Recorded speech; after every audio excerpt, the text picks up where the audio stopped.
Hey, Mike, can you hear me now? Yes, I can hear you now.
All right, it's 2 o'clock, so let's get started.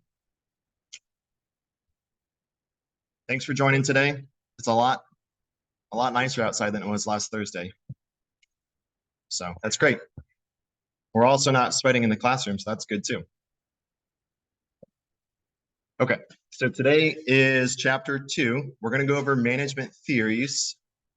And I want to preface this by saying, if you read the chapter, it might have read like a history lesson because it tells you about all the different names that are famous management scholars.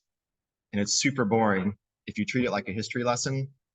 So my objective for this chapter is to not put any names on the board, and there will be no names on the test. So you should not focus on memorizing the names of these people. There's a lot of names in this chapter.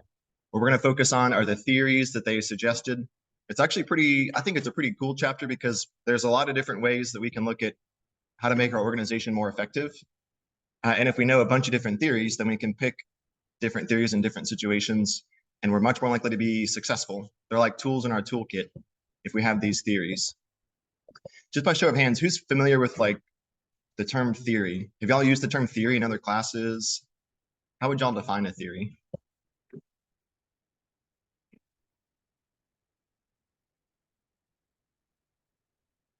Yeah, Amari?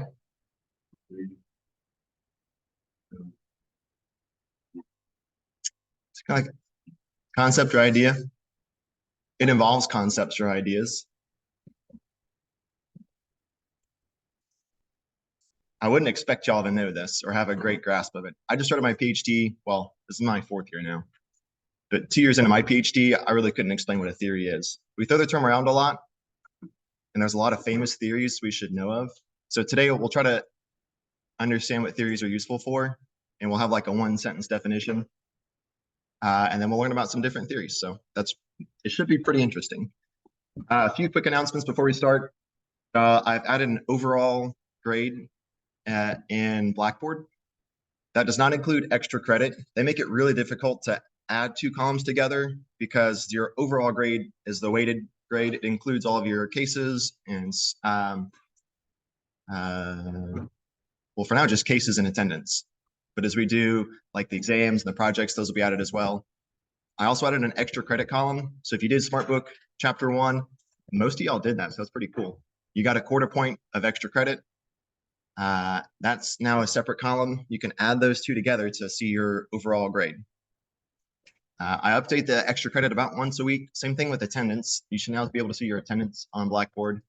That has to be updated manually. So I'll probably do that once a week, sometimes every other week. Something else you notice is that if you miss a case in Blackboard, it shows as a dash and it doesn't get calculated to your overall grade because your grade's determined by things that have a score. So I have to manually change the dash to a 0 if you miss something. And for that reason, at the end of the week, your grade might go down a little bit.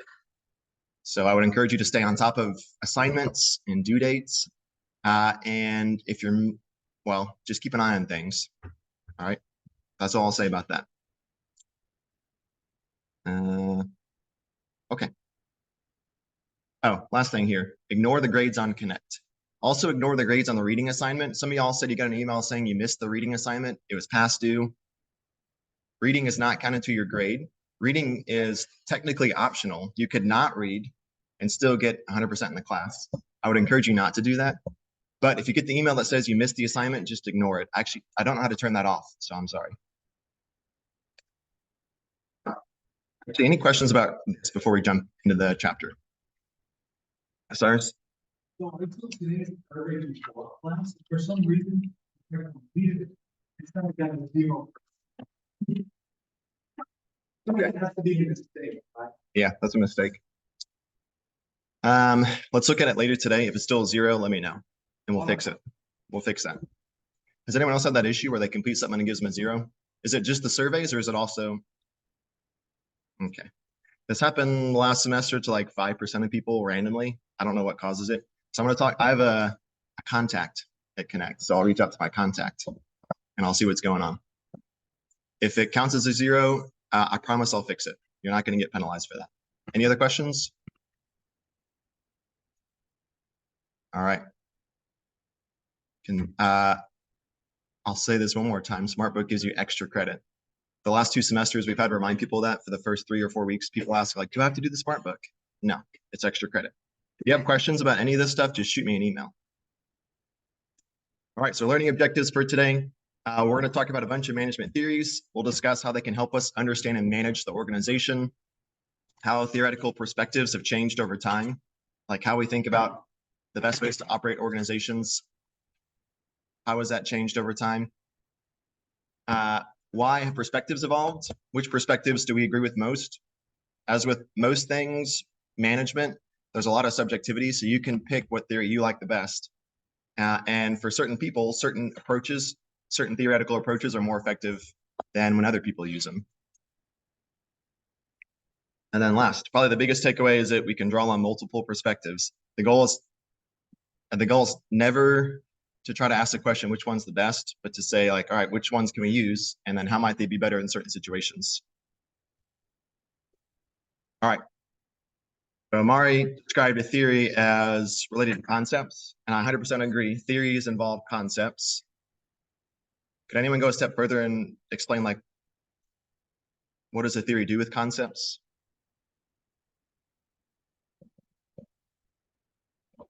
Mark? It explains ideas conceptually. I like that. What else?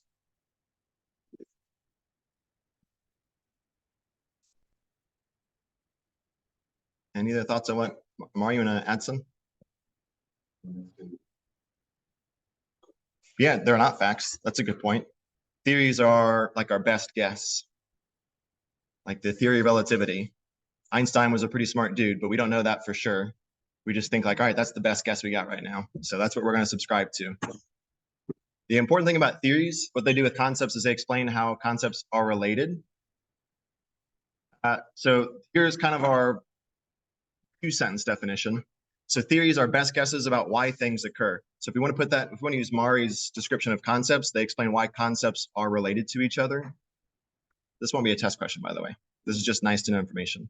They explain why concepts are related. They help us predict when things are likely to occur.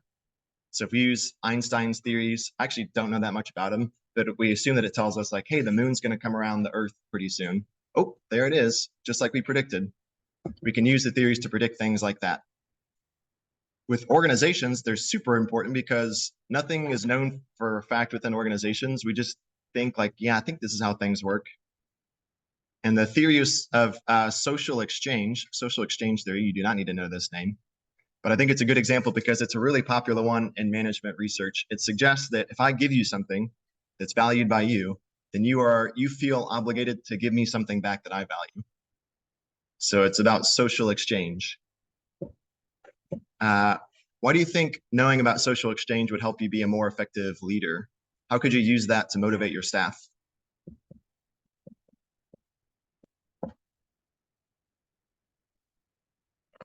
Yeah, Father?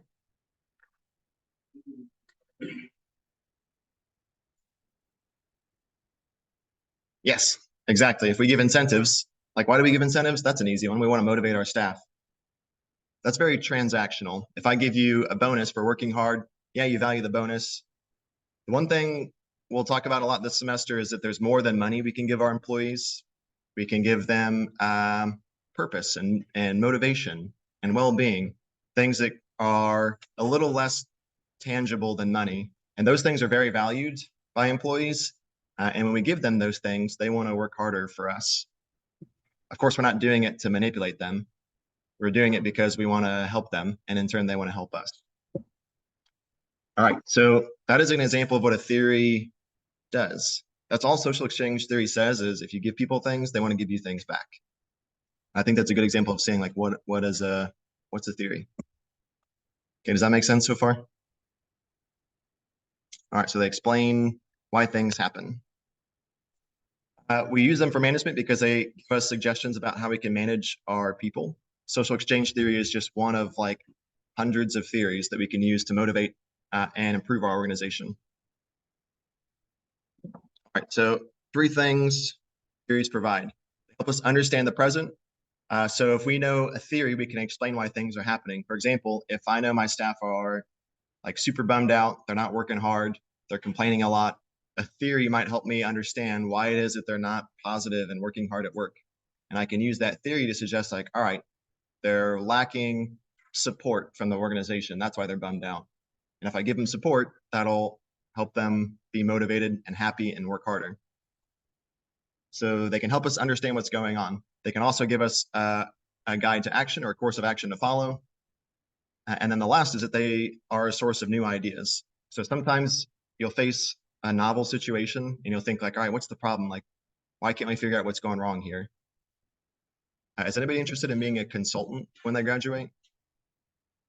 That's a pretty hot job. Well, right now it's not so hot. They're laying off a lot of consultants, but I bet you when y'all graduate, it'll be hot again, and it pays really well. And one of the goals is just to diagnose what's going wrong with organizations and tell them how to fix it. And that's what theories are good for, because you can say, all right, y'all can't figure this problem out, but I know about this theory that suggests that if we do this, that should solve the problem. And that's a very valuable skill set. They'll pay a lot of money to say that. All right, let's take a look at the theories we're going to review. This chart, it might be a little overwhelming to look at because there are a lot of theories.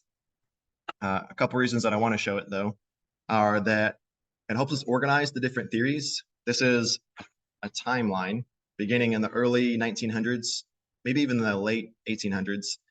And then under each of these is a couple specific examples. This is not an exhaustive list. And you should never try to memorize this list. That's not important. We're going to go through these in order. So starting with the early ones, we'll talk about what people thought 100 years ago, and then 80 years ago, what people thought and why they thought differently. We'll also see how different theories have their strengths and weaknesses. So even though these are 100 years old, there's still some useful ideas we can glean from those theories and apply today. Okay. We'll work our way up to these contemporary approaches. These are kind of the theories that are in vogue today. The goal for the end of today is that, again, I don't want you to have known any name. In fact, there won't be any names on the board. There'll be like one. Also, the names of the theories aren't super important, but the ideas behind the theories are important. And by the end of today, I want you to think about what theory you like the best. So as we go through the theories, think about like, oh, this one kind of resonates with me. Or think about how you could combine 2 theories, be creative with it. And then we might have a short discussion at the end about which ones we liked. All right, so we'll start first with the classical viewpoint. So there are kind of 2 specific examples we'll think about: scientific management and administrative management.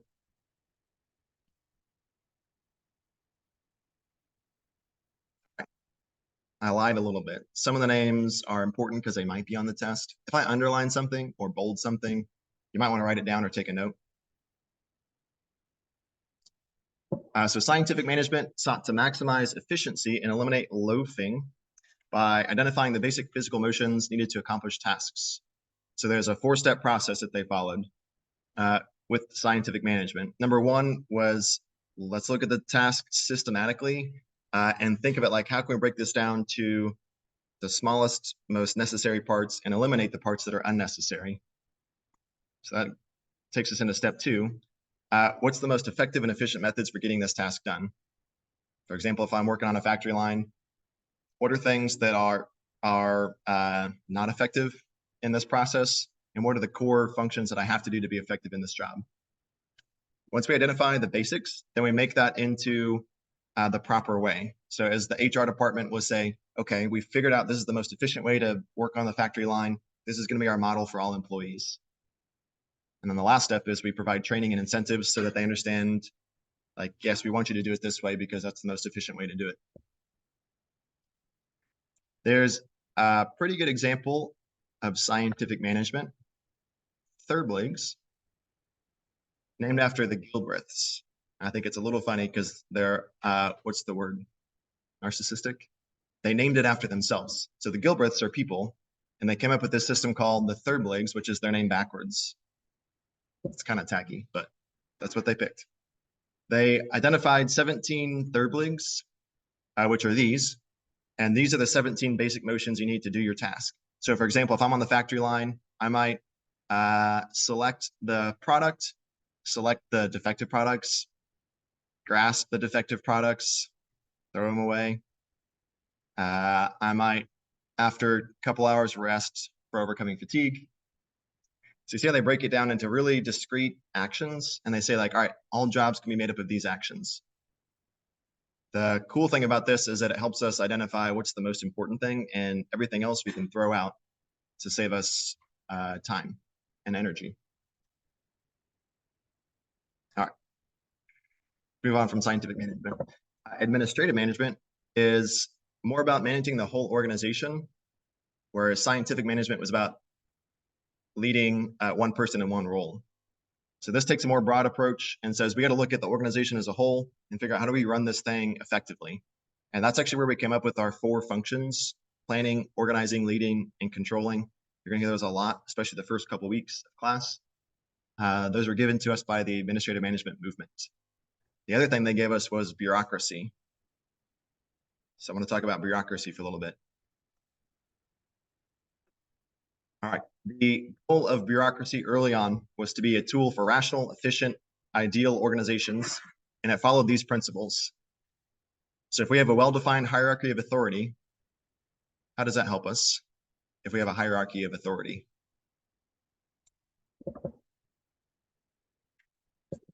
How does a chain of command help us out?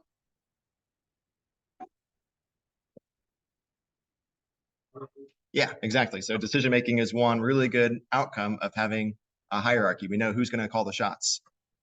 Thanks, Mike. All right. It also gives us, bureaucracy does, formal rules and procedures, division of labor.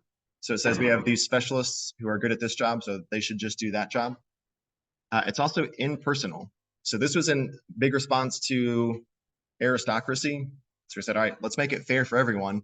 Bureaucracy will say that no matter where you come from or who your daddy was, if you work hard, you're going to move up the chain of command. And that leads to the last principle. The careers are based on merit. So if you work hard, you do a good job, you're going to get promoted. Cool. All right, Mike gave us one pro of bureaucracy. Are there other pros? And probably an easier question, what are some cons of bureaucracy?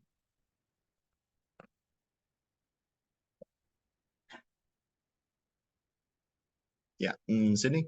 All right. Yeah, why is that?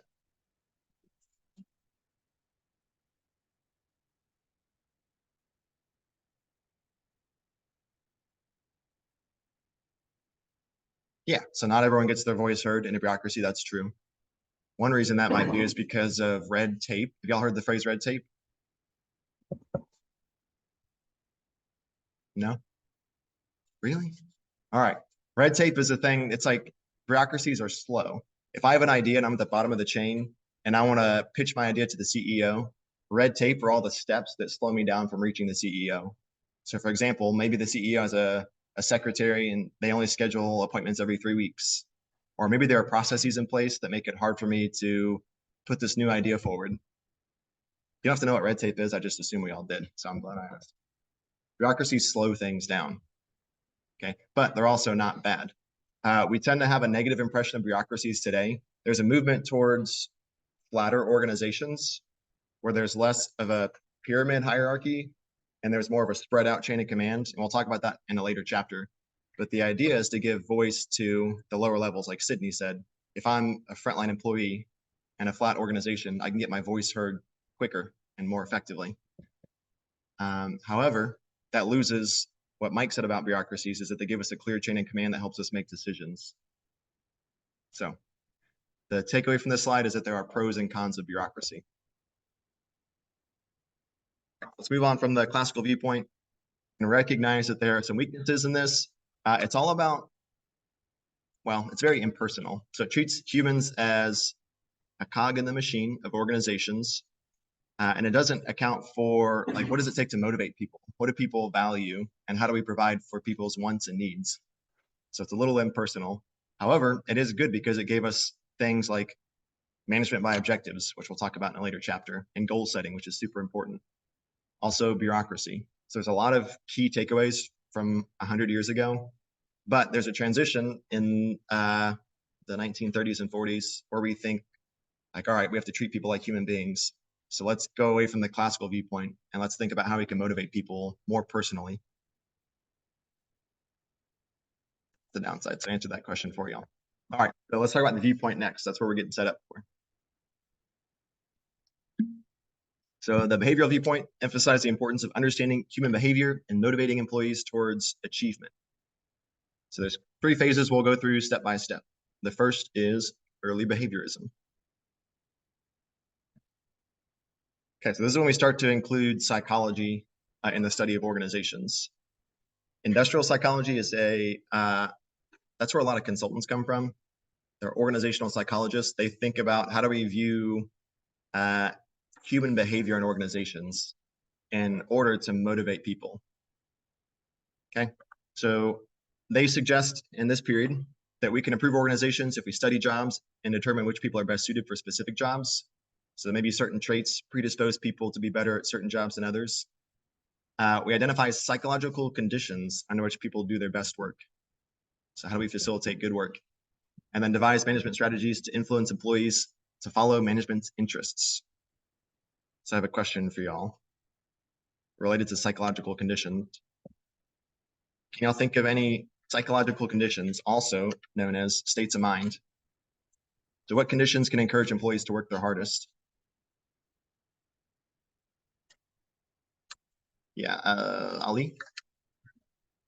Better incentives? Yeah, what kind of psychological condition do better incentives foster? As an example, happiness is a psychological condition, or sadness. So what do incentives do?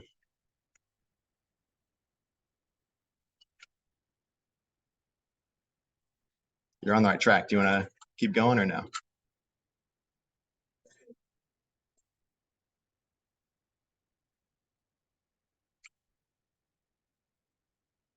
Yeah. If people get a salary that pays the bills, they're fulfilled. One of their basic needs is fulfilled and they're happy. If their needs are not fulfilled, then they're not happy. That's a good one. Any other thoughts? Island? Recognition? What is that? What kind of psychological state does that promote? Yes, pride. It's like, I feel proud. Yeah, very good. Sophia? Excitement? Yeah, for sure. Excitement motivates you to work harder. Cool. Those are all good. Thanks.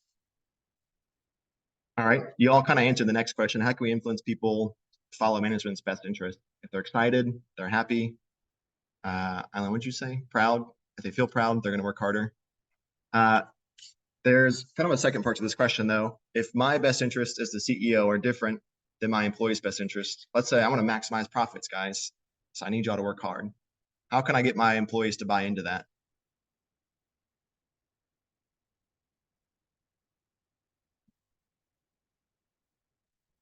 Pay them more? All right. How do you say?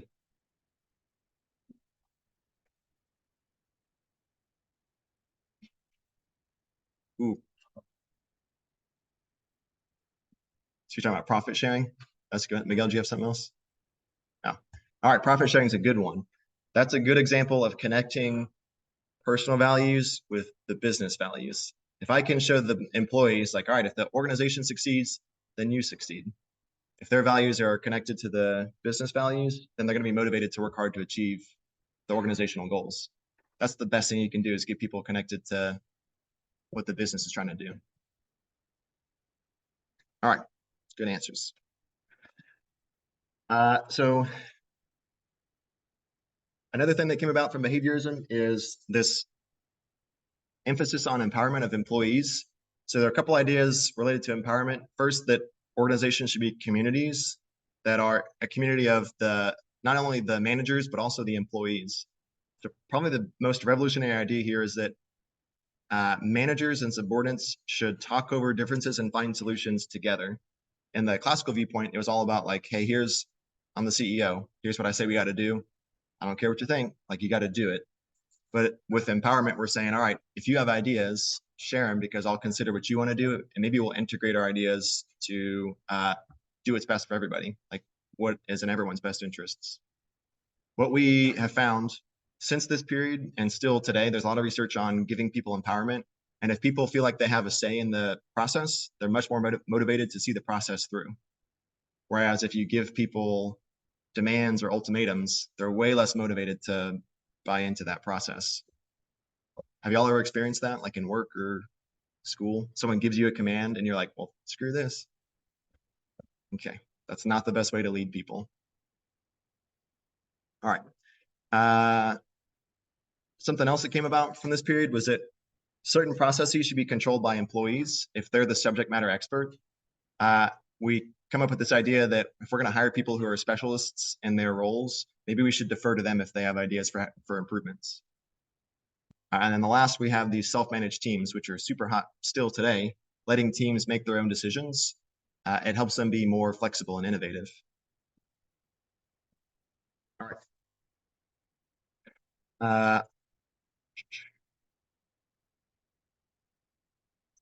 Kind of gave you all the answer to this, but if someone could repeat that back to me. How does empowerment help employees work harder?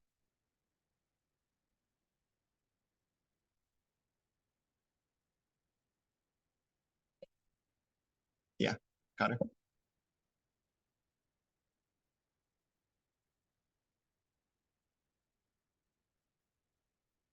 Yeah, make them feel able. There you go.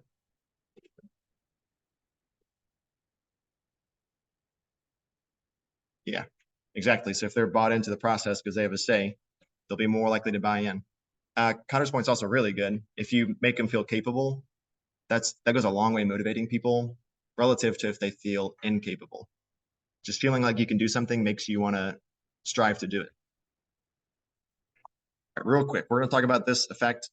It's not on the test, but I want to correct something in the book. The book says the Hawthorne effect is all about, like, if you give employees attention, they work harder. That's not what the Hawthorne effect is. They try to dress it up to make it more idealistic. The Hawthorne effect says that in this study, employees worked harder because they knew they were being studied by researchers.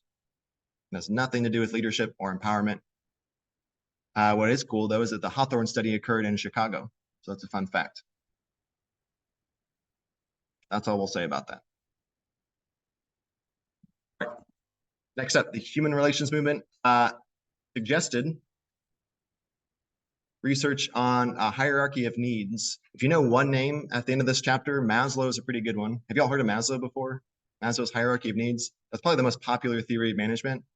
And it's also a really good one because it tells us that if we provide for individuals' base needs, then we can prepare them to be successful at the highest level of personal achievement, which is self-actualization. This is the state we want all of our employees to achieve. So they're living out their full potential, their best life. They're at their most creative and innovative and productive and efficient, but they can't be self-actualized unless they have the base means net. So the whole premise of the theory is that you have to start from the bottom. And if you don't have the bottom, then you can't go up to the next level. So if my employees don't have food, water, warmth, and rest, they're not going to work hard. That should make pretty intuitive sense. The next need they need is to be safe and secure. Then after that, they need to feel a sense of belongingness. So the key takeaways have to have the lower needs first. As a manager, you can think about how do I provide for these needs? And if my employees aren't working hard, are there any needs that aren't being met? So if people don't feel like their job is safe, like you're in tech and there's a bunch of layoffs, that compromises these safety needs, so they don't have security of their paycheck. So they're not going to be working their best because they're worried about like, hey, is my job going to exist next week?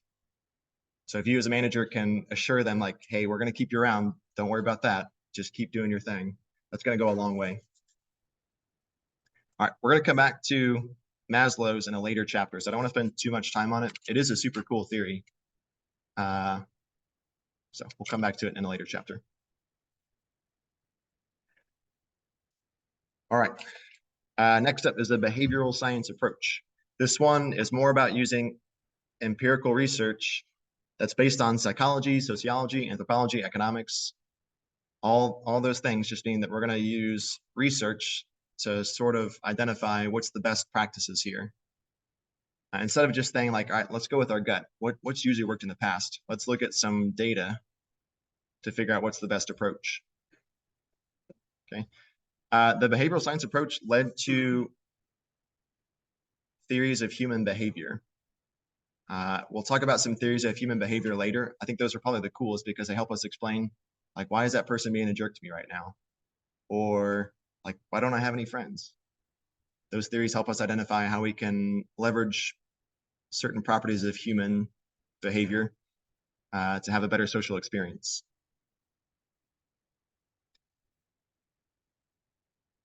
All right, question for y'all. What do you think theories might tell us about human behavior? Or another way of saying that, what might theories about human behavior tell us? You can think about the work context specifically.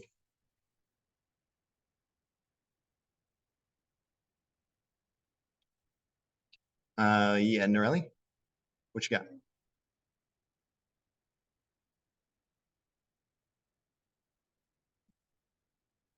Yeah, that's a really good answer. That means if I'm a leader and I know everyone's gonna react differently to my leadership style, maybe I shouldn't always use a one approach in all situations. I might have to change things up with different people. Okay, that's a good one. Any other thoughts? Yeah, Sophia.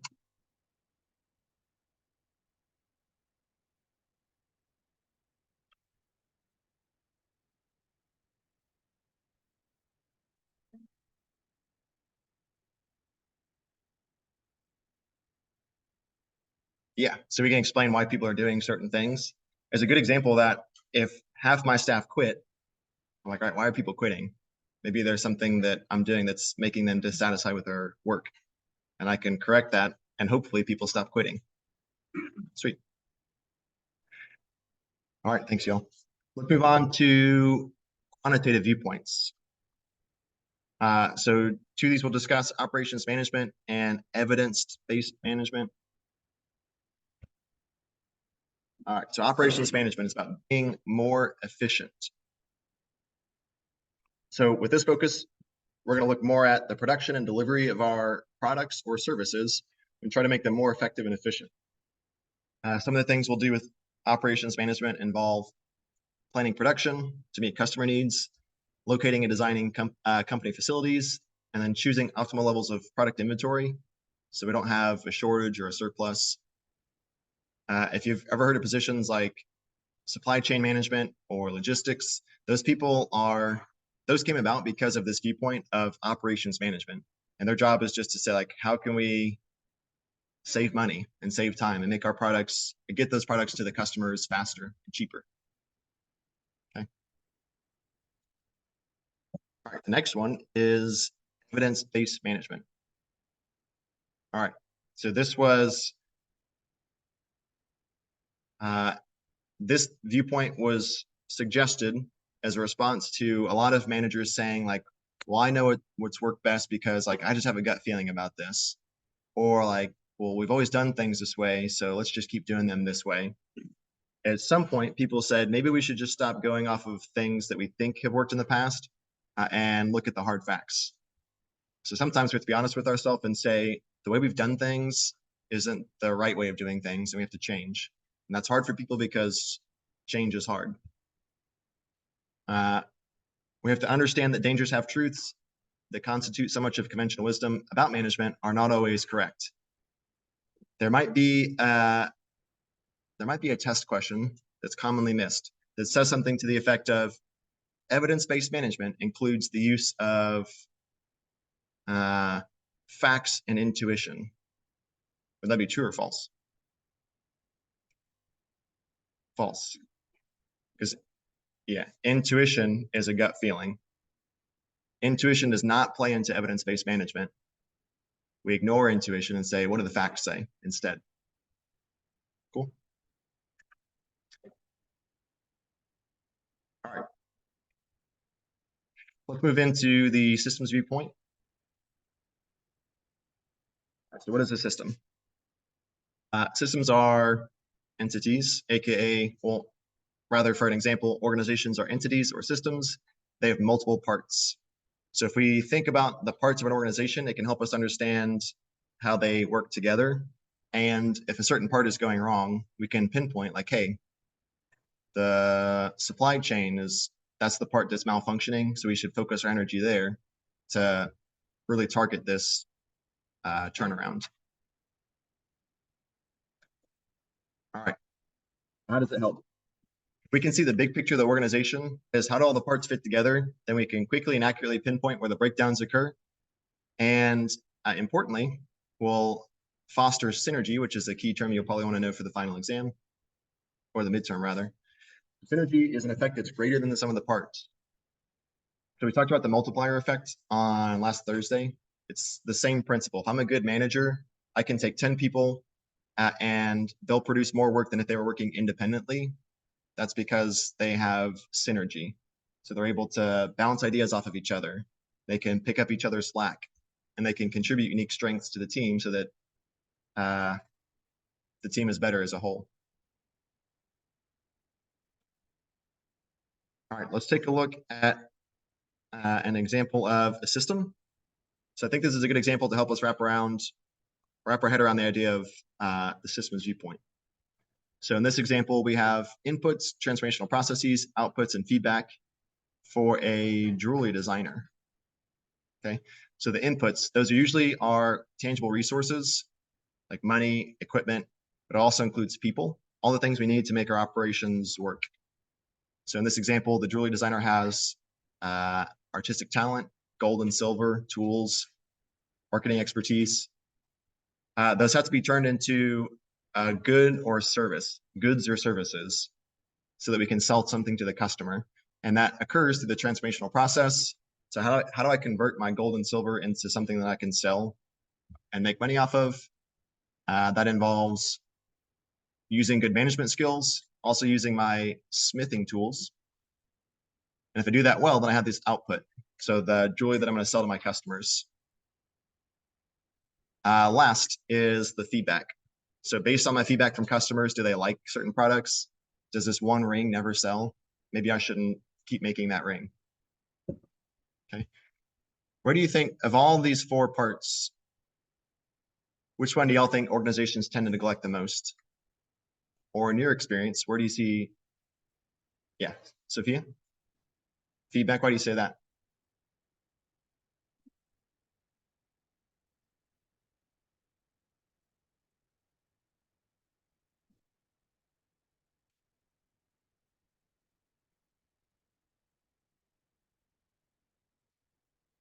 Yeah, I agree with you. In my experience, that's the one they neglect the most is the feedback.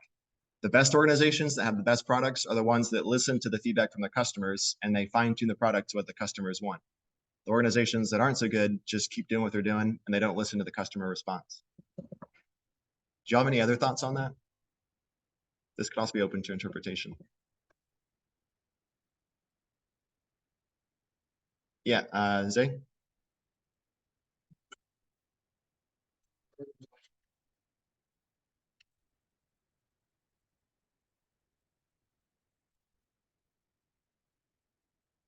You mean like all your customers? Yeah, for sure.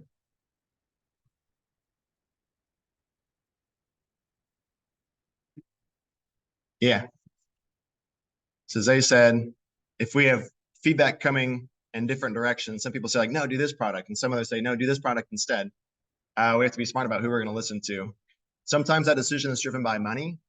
Sometimes it's driven by ethical values. So for example, when we talk about being sustainable as a business, the shareholders might say, no, let's use sweatshops. Let's make this as cheap as possible. Whereas others are saying, no, we need to be ethical and not use child labor. Let's pay more to make something that's a more ethical product.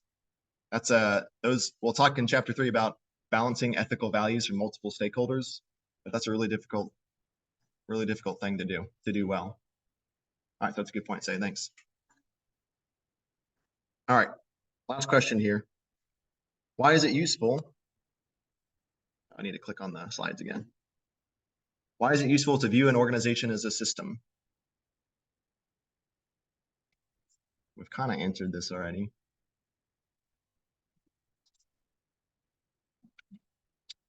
Yeah, Mari? Yeah. Why is it easier to manage the multiple parts?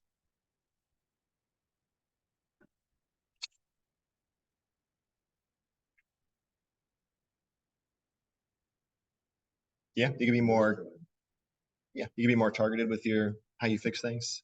Connor, you got something?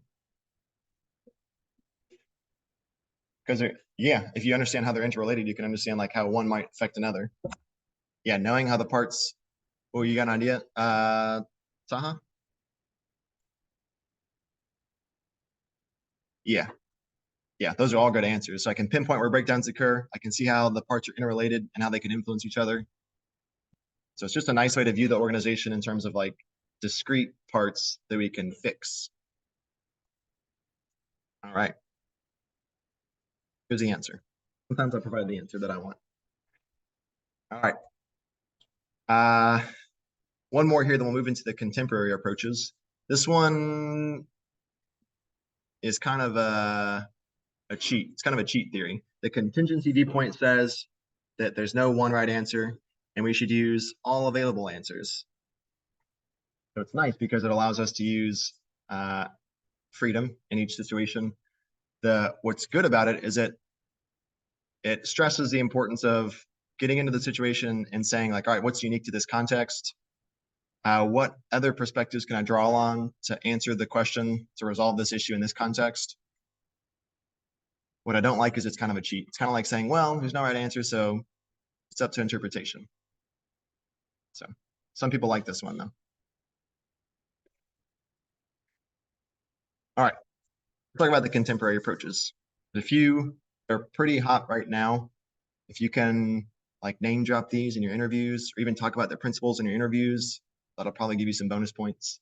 So learning organization, high performance work practices, that's probably the most popular. Sustainability, and then responsible management education. Let's talk about the learning organization first. So this is the organization I worked for in Louisiana. I would define as a learning organization. My title was Chief Learning Officer. So I oversaw the training and development for that organization. It was a lifeguard training company that also did scuba training and swim lessons. Part of our job was to make sure that not only do we provide good courses for the public, but also that our staff are continuously improving their skills.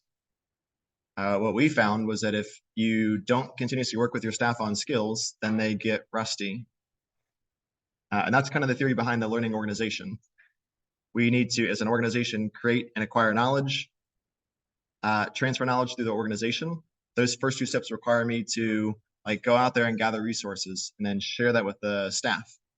And a lot of times you have to translate things for the staff because there's a lot of good resources online about like best ways to improve our skills, but they're not meant for the lay audience. So you have to translate that for your staff and tell them like, okay, in our work context, how can we incorporate these things to be better at our jobs? The last concept is that we modify behavior in light of new knowledge. All right, so I have a question for y'all. If I'm a manager and I want to promote the principle of learning or emphasize learning in my organization, what are some ways I can do that to create a culture of learning? Yeah, Cutter?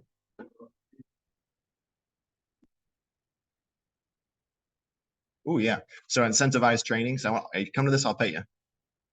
That works. Yeah.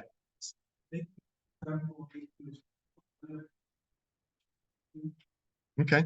Yeah. So have regular training.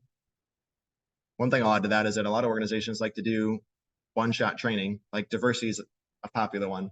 Like, all right, Saturday, we're going to do diversity training, but then they never talk about it again. That doesn't signal that it's super important if you don't make it something you talk about continuously. Yeah, have optional workshops. I like that idea a lot. Taha?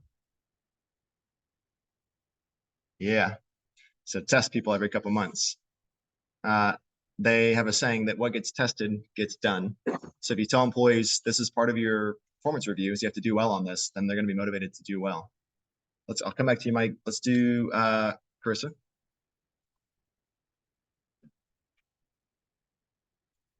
Yes. Yeah, demonstrate that it's important to you as well. Let's go, Mike, and then we'll come to Kadisha. Make sure you. Ooh, yeah. Mike hit on the answer I wanted to suggest. Let's come back to that. Let's see what Kadisha's got.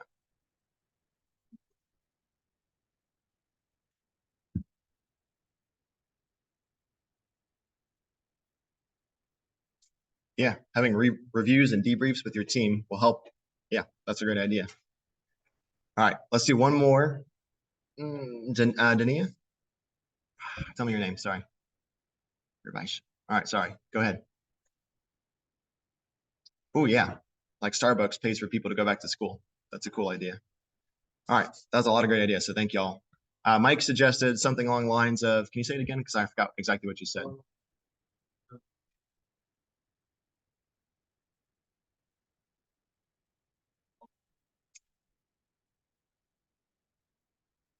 Yeah. Yeah. Yeah. That's great. So make people feel comfortable and safe to speak up. And there's a term for that called psychological safety.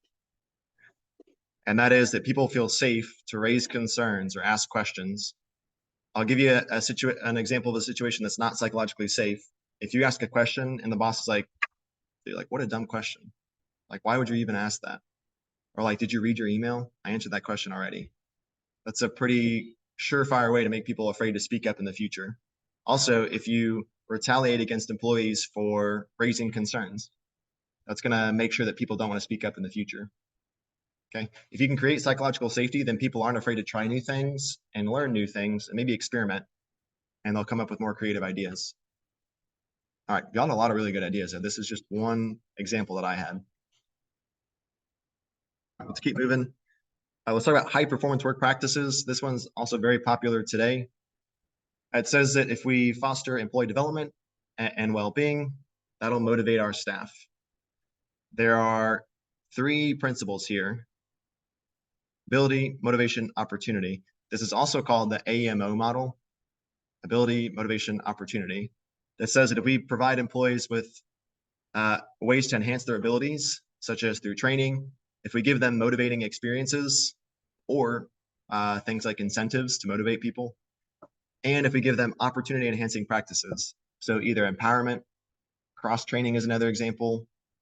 If we give them those 3 things, then they're going to work harder and they're going to feel more well-being.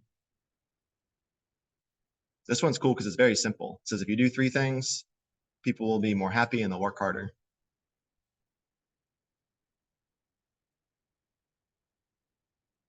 If someone asks you in an interview, like, what's your leadership style? You could say, well, I'm real big on, I've learned about high performance work practices. I think people just need, they need to have a capability. So let's provide for their ability. Let's make sure that they have motivation and they have opportunities to advance themselves, and they'll be more motivated. If you say something like that, they're going to eat it up. All right. Last one here, we'll talk about sustainability and responsible management. We're probably most familiar with this because it's been popular for the last like 20 years in response to global warming. Organizations are now pledging more to be sustainable in their business practices. So we talked earlier about, like Zay said, maybe sometimes there's competing values from the stakeholders. A huge value now is our product good for the environment, or are our practices bad for the environment? like Tesla building batteries. Are the batteries contributing to carbon emissions? If so, we should think about ways to minimize that. We're also realizing that it's not just about, like, there's not necessarily a trade-off between profits and sustainability. There's now a lot of research that shows that if we are promoting research for sustainability, it can lead to more innovative practices that are cheaper and more effective. So it's not necessarily a trade-off between being good for the environment and having the most profits. As a good example of this, the UN, by the way, this is not the attendance slide. I put up a different QR code today. The UN put up these principles for responsible management, all right, which say that we should, as managers, we should strive for the Sustainable Development Goals, or SDGs. I put the QR code up, so if you want to look at those and bookmark those, you can. I think it's a pretty cool website.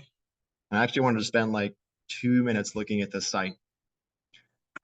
UN put a lot of information related to these 17 goals, excuse me, and they have some pretty cool stats about those.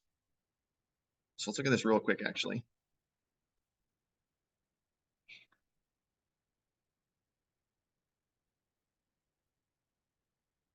All right, so for example, goal number 1 is ending poverty in all forms. If you look at this website, it's got some cool data and suggestions for us as managers. So it suggests that by 2030, there will still be 500 million people living in extreme poverty, and only 1/3 of countries will have half their national poverty levels. Okay. Let's see, if you keep exploring the site, it'll show you where there are certain trends for each of these 17 goals that look encouraging. Like, it looks like we're doing a good job meeting this goal. And then certain goals, it's like we're making zero progress right now. So it suggests to us as managers, what are some things we can do in our organization to help advance these goals? All right, that's all we're going to do on that.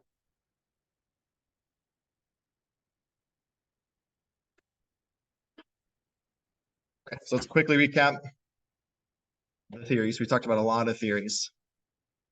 Again, don't be concerned with knowing the names and what each theory says, but I would like you to take away some ideas about how to run organizations or how to influence people from this chapter. So I'm curious, first question, did y'all see any that spoke to you most, or ones that resonated with your personal philosophy? Or ones that we thought were interesting?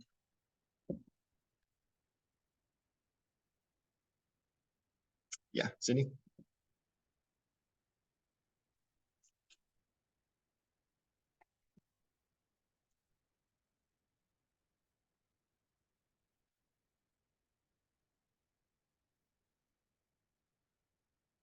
Yeah, I agree. That's why I started my PhD, is because I think it's cool to think about, why are people acting differently in the workplace or in society in general. Those personal differences tell you a lot about people. Any other thoughts? Yamar?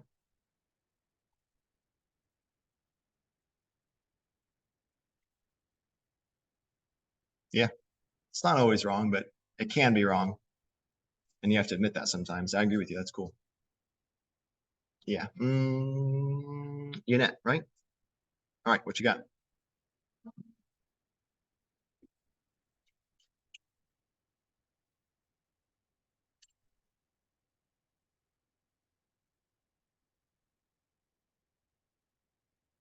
Yeah, so there's some responsibility for the management to help people succeed. All right, those are cool thoughts. Do y'all see any ways we can utilize multiple perspectives?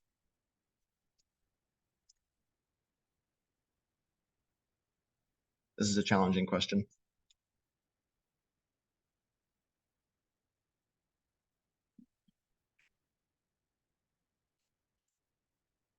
Yeah, Arlette, right? What you got?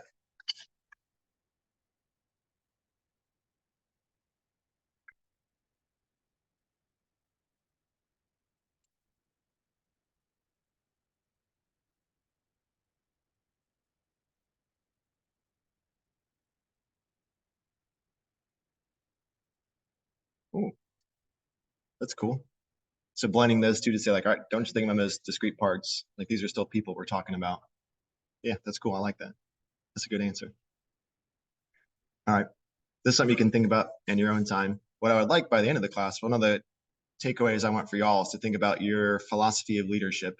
Even if you're not going to be in management and organizations, it plays a huge role in your life when you're trying to influence others. And you can draw a lot from this chapter in terms of how do I want to approach leading other people. All right, so move on from that. So before we get out of here, we'll talk about career readiness and we'll do our self-assessment.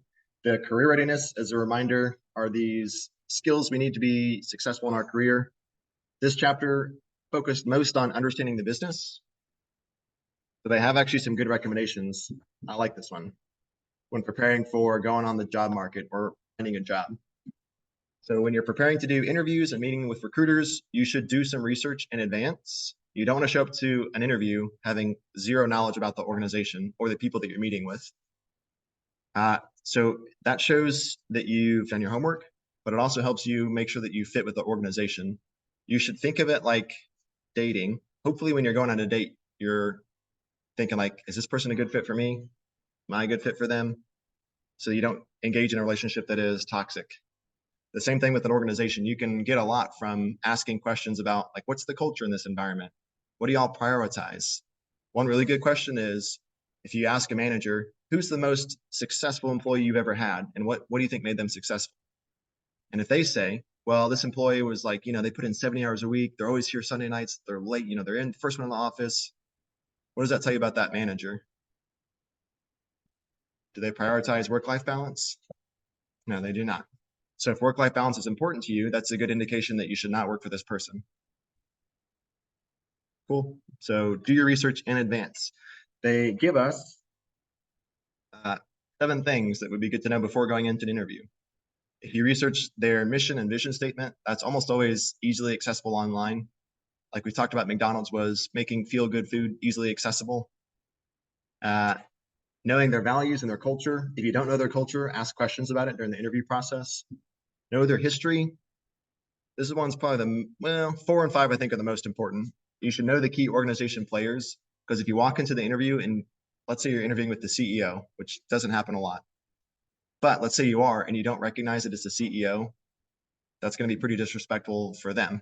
So know who you're talking to, know about their product, service, and clients. If you can suggest things to them, like, hey, I have this idea about this product that y'all make. I think we could do it better by doing this. That shows that you have done your homework and you've got some cool ideas.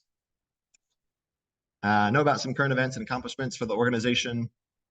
And one that you might be most curious about, look at the Glassdoor reviews or whatever website you use. There's tons of reviews on organizations, and you can see pretty easily some organizations treat people like crap.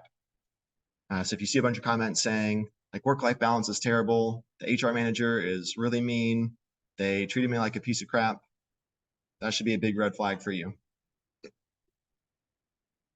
All right. Are there any questions about things to ask during interviews? Sometimes the questions you ask are just as important as the answers that you give during an interview. All right, let's go ahead and do our self-assessment. Let's take 5 minutes to do self-assessment 2, and then we'll discuss.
All right. Does anyone need more time? Yeah, just a survey. Should be super short. All right, let's go ahead and regroup. Let's regroup and discuss this, and then we'll get out of here. All right. So let's talk about theory X and theory Y. This is another one of my favorite theories because it's a very simple way to look at how we motivate other people. Let's take a look at the two different theories. I think the survey probably gave you some basic descriptions of the two, and it told you which way you lean. But I want to quickly review some of the tenets of theory X and theory Y. The theory X says these three things. The average person dislikes work and will avoid it if possible. People need to be directed and controlled, and people want security, not responsibility. And theory Y says the average person does not inherently dislike work. Doing work is as natural as play. People show responsibility and self-control towards goals to which they are committed. And in the proper environment, the average person must learns to accept and seek responsibility. All right, I have a request for y'all. If you could please not do zippers and put stuff up. I know y'all want to get out of here quick, and we'll leave a little early, but it makes it kind of hard to focus. I appreciate that. Thank you. All right, I have a couple questions for you. But who in here said their theory X? Who got the results that said their theory X? Okay, I'm not surprised. That means the rest of y'all got theory Y. That's interesting. All right. That's not a bad thing. That's kind of cool. All right. What do you think that says about y'all that you're split? Yeah. Balanced. Okay. Isaac. Ooh, yeah. Yeah, you're not always gonna do the same thing in each situation. Some people need direction, some people don't. I agree with that. How do you think that perspective, let's say you're split like Zay and says, all right, I'm gonna use different situations. How does that influence your leadership style? Yeah, Miguel? Yeah. Yeah. How do you know which situation is good for this each group? Got it?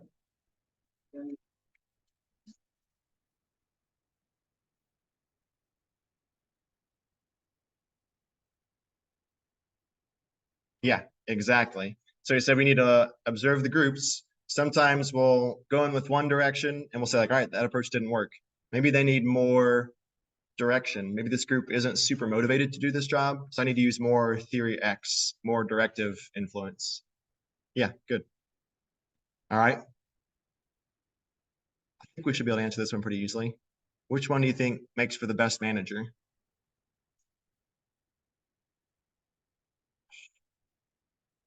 Think about all the things we just said. What Miguel says no. What do you say, Miguel? Yeah, it depends is the best answer. It doesn't matter. Well, yeah, it depends. If I ask you throughout the rest of the semester, which one's the best? Almost always the answer is it depends. And that's true for this as well. So we need to make sure we understand what the group or the individual needs and then tailor our approach based on what we think is going to work best. All right.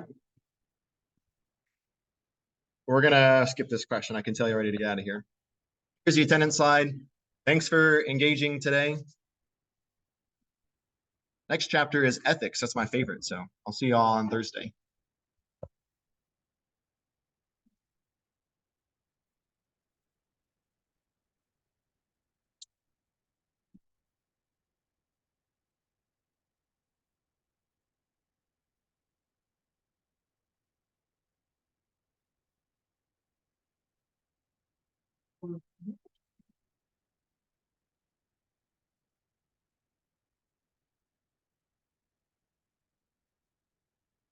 Does it have to?